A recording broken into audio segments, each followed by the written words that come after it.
You, if there's any way the Clippers could get themselves Bradley Beal to pair with Paul George and Kawhi Leonard, you do it because I think that's their chance of coming out of the West. You understand? Before, when we think about Giannis, why are we thinking about what pieces he needs? Because we talk about winning the chip, right?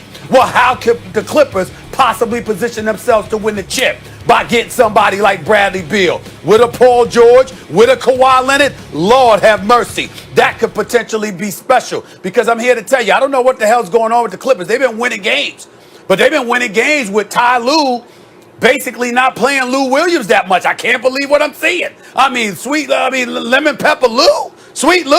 I expect the brother this brother can drop buckets with the best of them.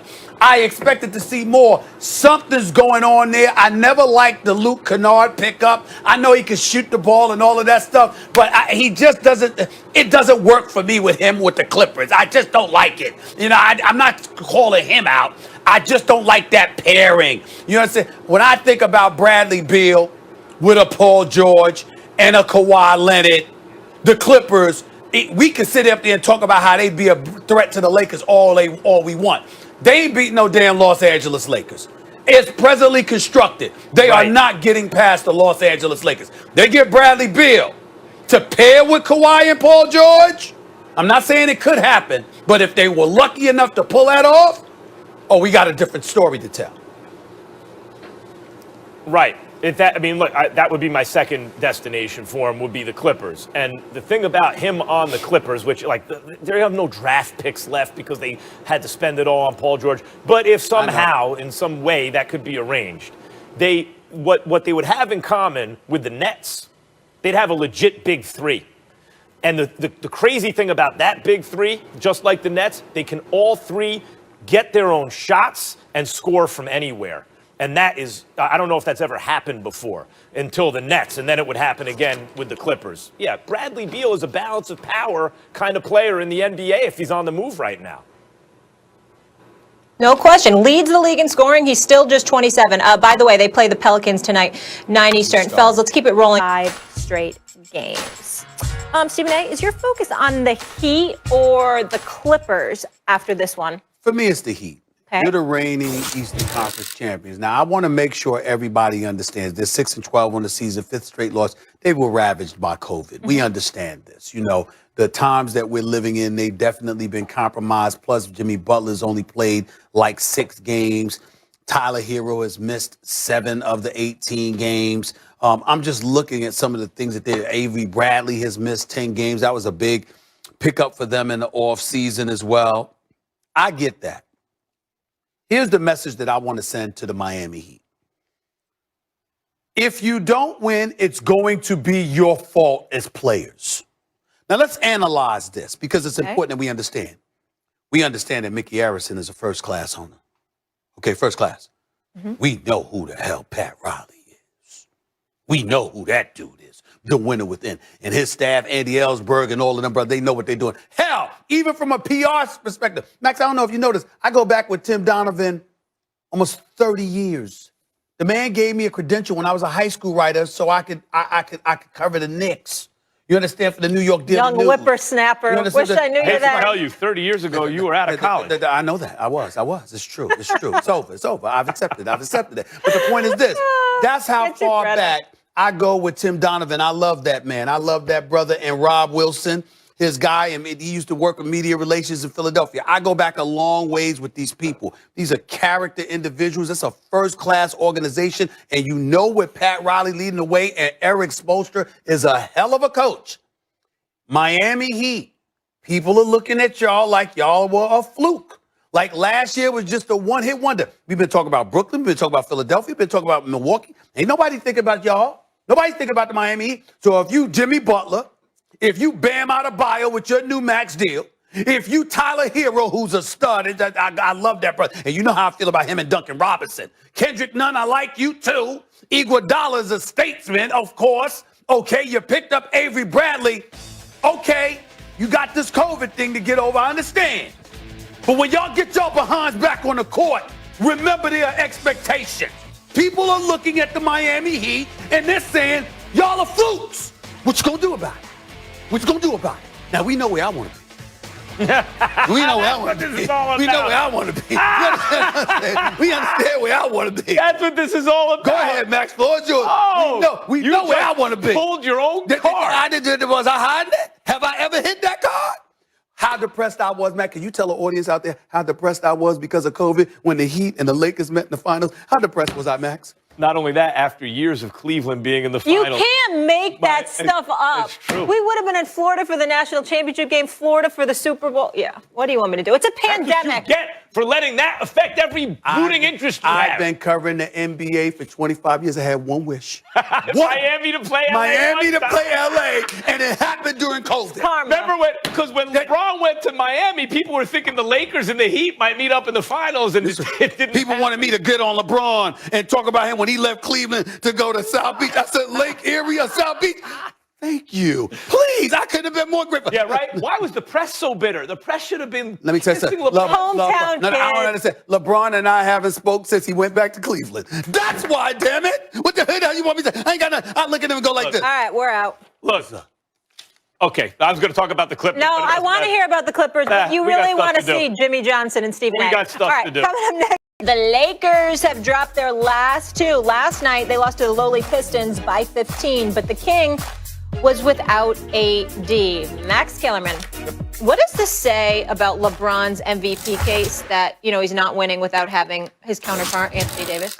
Not talking about who's going to wind up winning the MVP. I'm talking about right now.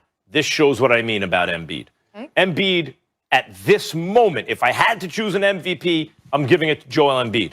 Look what just happened to the Lakers. And I know they're on a road trip, and everyone loses on the road eventually and all that.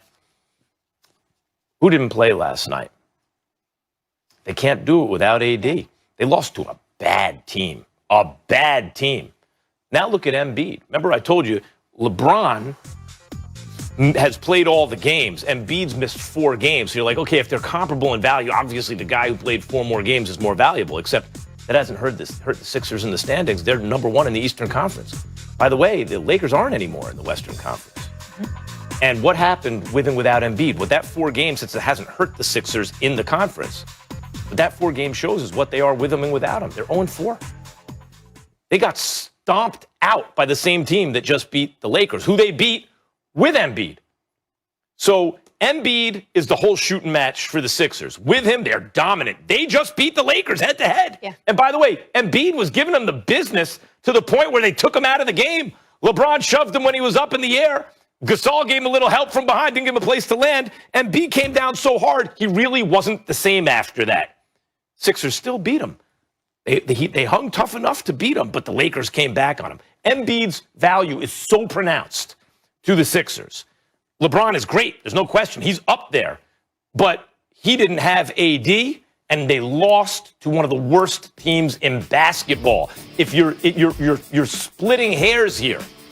But right now, Embiid's the MVP of the league.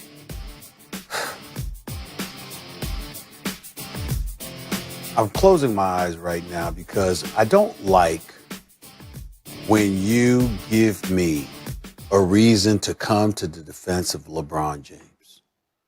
It really bothers me. You see, I'm one of those people that believe that LeBron James, listen, I think LeBron James gets enough praise. That's why I had to put up the ticker. Great husband, great father. Put it up? I think we should put it up. I mean, great father, great husband, great businessman, very philanthropic. I mean, the dude, he's unbelievable. Okay? And I think that it's appalling to me that people in his camp are disgusted at the fact that, oh my God, it is an insult to call him the second greatest player in the history of the sport ever created. I mean, my God, to call him number 2. I mean, you're just stabbing him in the heart. Oh my God, what an insult. You know what I'm saying? What an insult. Never mind what you're saying about Jordan if you call LeBron number 1. Right, yeah. You know what I'm saying? But in this case, there it is. This is the concept. This is a great husband, great father, a generous philanthropist. I mean, this is a director, a producer. I mean, the guy's phenomenal. I mean, just put it all up there. Let's make sure we get that out the way. But in this particular situation, Hollywood power broker. That's right, Hollywood power broker. Put that. Y'all are hilarious. It's all there. It's all there. It's all there. The resume is impeccable. Okay, but let me tell you something. In this particular instance, this is what LeBron is just. This should disgust him, Mac. Your take. Here's why. because we got a headline there and we're talking about LeBron James and question the MVP and all. It's one game. And guess what? It's Detroit. You're sitting up there, those are a bad team. Max, that's what happens. Do you know the worst team in NBA history actually won 9 games? Do you realize that? Worst team in history actually won 9 games. It's Philadelphia 76ers many years ago. What I'm saying to you is this, it happens. And Anthony Davis doesn't play last night. At least 10 dudes played 13 minutes. You go in there against a weak team. You take it for granted. You take a night off. It's the regular season. If this were a season that started on time, this would be December. Yeah, we care. Second of back-to-back This would be on the approaching road. New Year's Eve. That's what this would be right now if the season had started as regularly scheduled. All I'm saying is, listen, LeBron has graduated to a point where it is so grotesquely unfair to look at him in an early regular season game and measure him in any way. This brother is about, April, May, and June, literally or figuratively speaking, the postseason. That's what he gets measured by. To me, what's alarming, if I'm Anthony Davis, here's what I would say to Anthony Davis, my brother. You're finally being recognized with the greatness that you deserve as one of the top 5 players on the planet. If LeBron James at age 36, in his 18th season, is playing more games and more minutes than you, we got a problem. That should not be happening, because what LeBron is doing and what I believe he should be teaching Anthony Davis is that it's one thing when you're a star or a superstar quality talent. It's another thing when you're the headline. See, I love for Kobe, God rest his soul. I love for MJ.